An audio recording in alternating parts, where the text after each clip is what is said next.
Hello বন্ধুরা, কলকা করতে করতে ভাবলাম কলকা ছেড়ে আজকে অন্য কিছু ড্রয়িং করা যাক। তো তাই একটু মধুবনী আর্টের ওপর ঝোঁকটা গেল।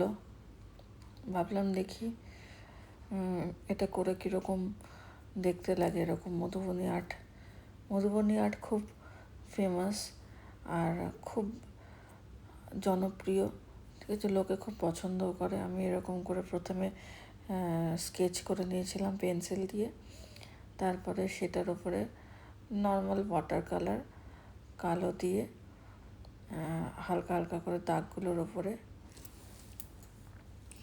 যেরকম শেপে আছে গোল গোল গোল গোল সেরকম করে সরু সরু করে একদম পাতলা ব্রাশ নিতে হবে, 0 বা নাম্বার 1 এরকম।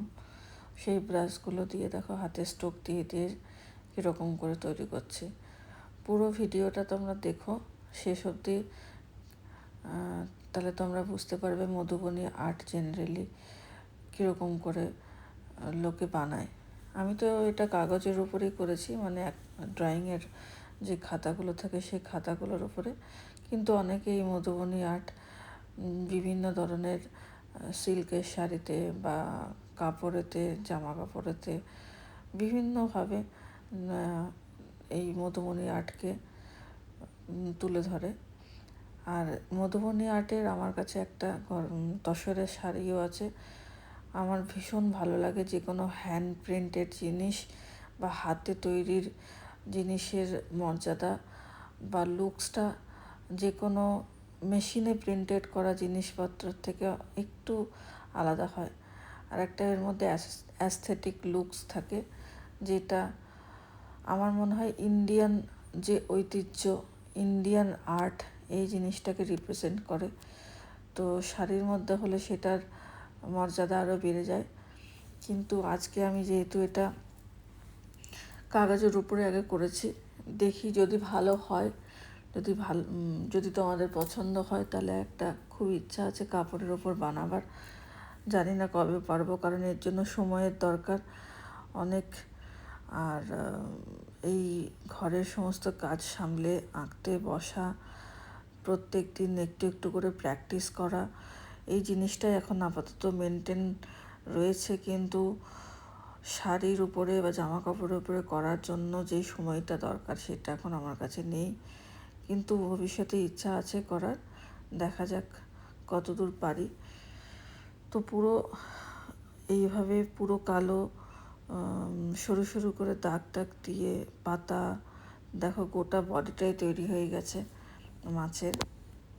এবং বডিটার তৈরি হওয়ার পরে বাকি মাছের আরেকটা এরকম একটা মোটিভ আছে, এর পাশেই আরেকটা উল্টো দিক করে মাছের মুখটা আছে, এটা সোজা দিক করেছিল, ওটা নিচের দিকে নামানো আছে। এরকম করে অনেকেই মধুবনী আর্ট তৈরি করতে পারে, ঠিক আছে। আমার একটু টাইম লেগেছে, খুব বেশি টাইম লাগেনি, যদিও এটা আঁকাটা খুবই ইজি ছিল, ঠিক আছে। তো আমার 1 ঘন্টার মধ্যেই এই আঁকাটা কমপ্লিট হয়ে গেছিলো। আঁকতে জেনারেলি খুব ভালো লাগে, তার জন্য চেষ্টা করি যে প্রত্যেক দিন নতুন নতুন ধরনের কিছু করার, এটাই প্রচেষ্টা থাকে। তো তোমরা জানিও ভিডিওটা দেখে তোমাদের কেমন লাগলো। আর ভিডিওটা ভালো লাগলে প্লিজ একটা লাইক আর কমেন্ট করো, ঠিক আছে। আমার খুব ভালো লাগে তোমাদের ভালো ভালো কমেন্টস পড়তে, আমার সত্যিই খুব ভালো লাগে।